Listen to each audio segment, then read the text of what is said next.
dear beloved, Boss Mike, Cervera.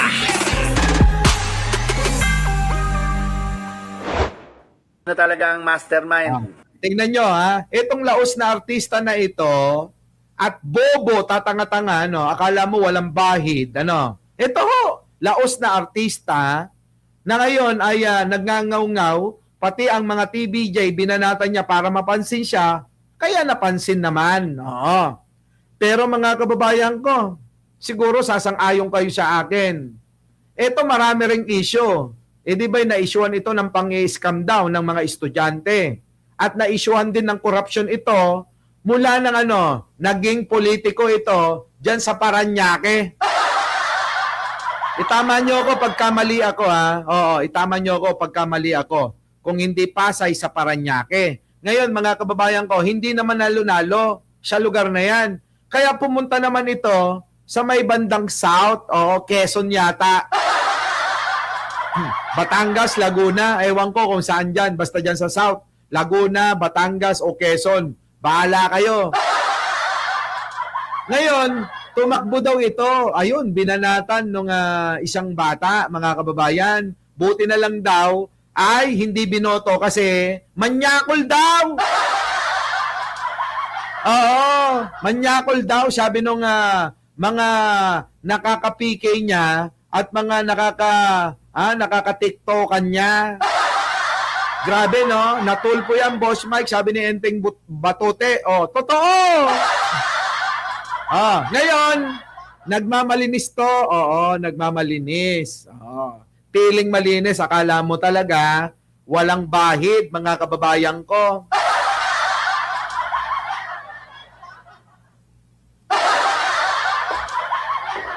Ganito po ang style, mga kababayan, ng mga nais na magpapansin para naman iboto ng mga taga-suporta ni Digong, itong membro ng kulto ni Digong na mga bobo.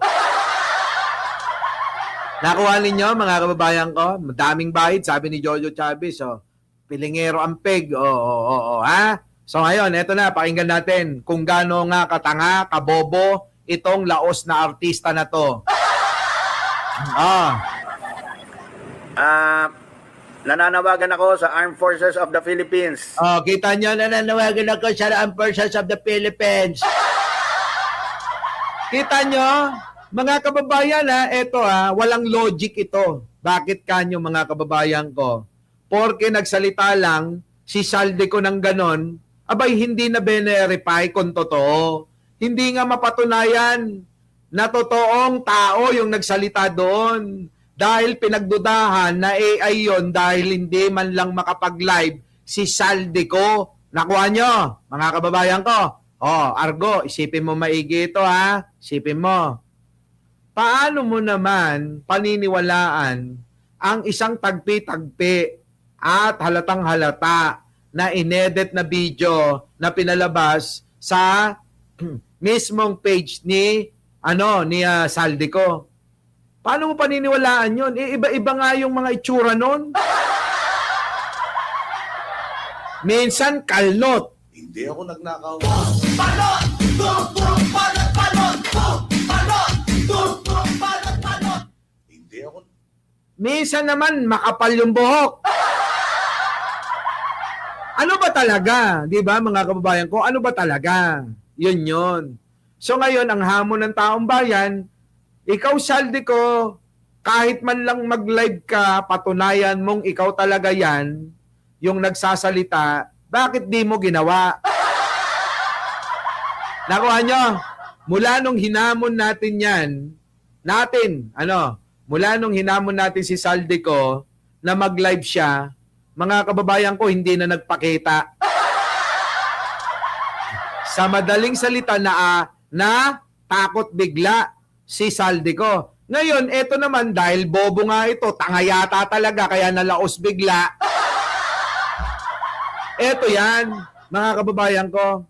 Hindi man lang bine-verify kung verified yung video. Tingnan nyo mga kababayan ko, ganun kabobo.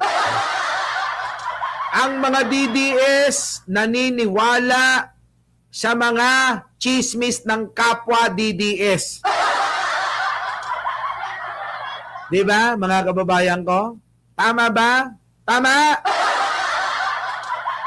Ang mga DDS ay naniniwala sa kapwa DDS. So ngayon, eto na. Nagdadaldal na ito.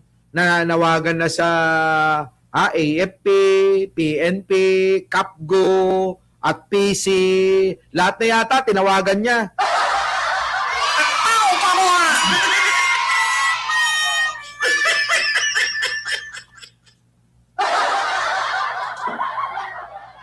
Di ba, mga kababayan ko? Alam nyo ba yon? PC, CAPGO. Di ba? So ngayon, mga kababayan ko, eto pakinggan natin. It's time. It's time. Time na, no? Tingnan nyo, mga kababayan, no? Parang si Sara lang magsalita.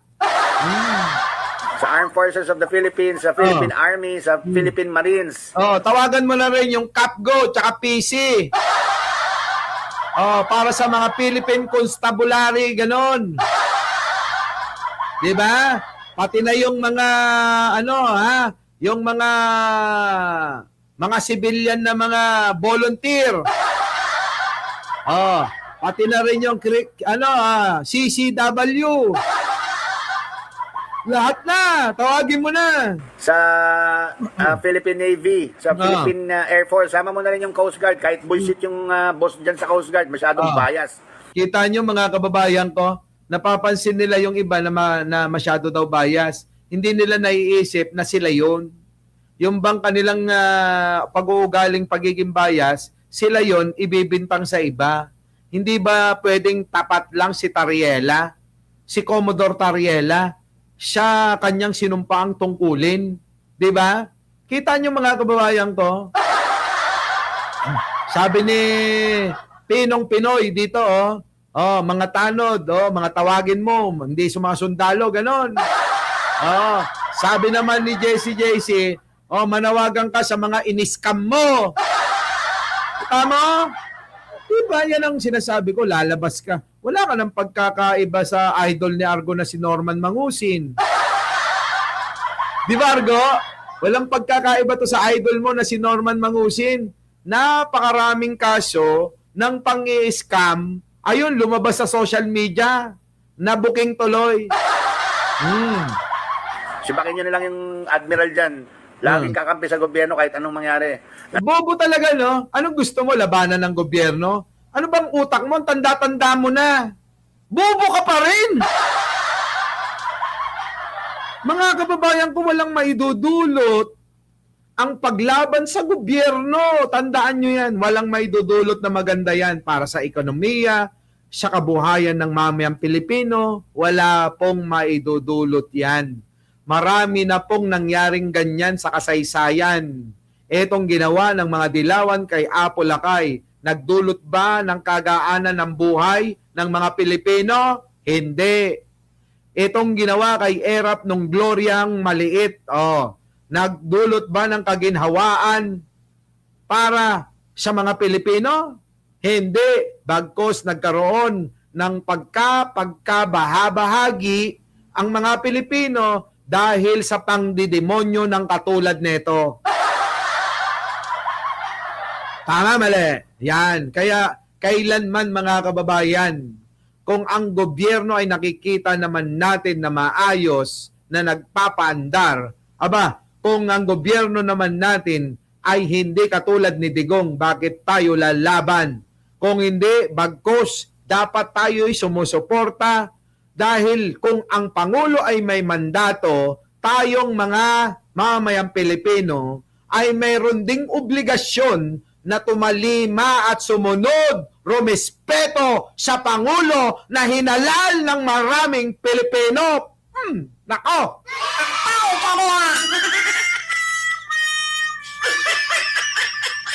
May kasunod na sana yun eh. Namura, kaya lang nangako talaga ako eh. Kung hindi nyo magigets yung sinasabi ko, nauunawaan namin kasi nga, mga bobo kayo. Diba? Di ba? RB Astrid, yun. Happy Three Kings. Nga pala. Kita nyo, Happy Three Kings po sa inyo, pero yung mga demonyo na walang Pasko, walang bagong taon, katulad ng kulto ni Duterte, ayon, naninira na naman sila. Sinisiraan na naman nila ang ating gobyerno, ang Pangulong Bongbong, para po maagaw nila ang kapangyarihan ng bansa. Kita nyo? Isa pa, dagdagan pa natin to. Ganyan mag-isip yung mga yan. Our beloved Boss Mike Cervera.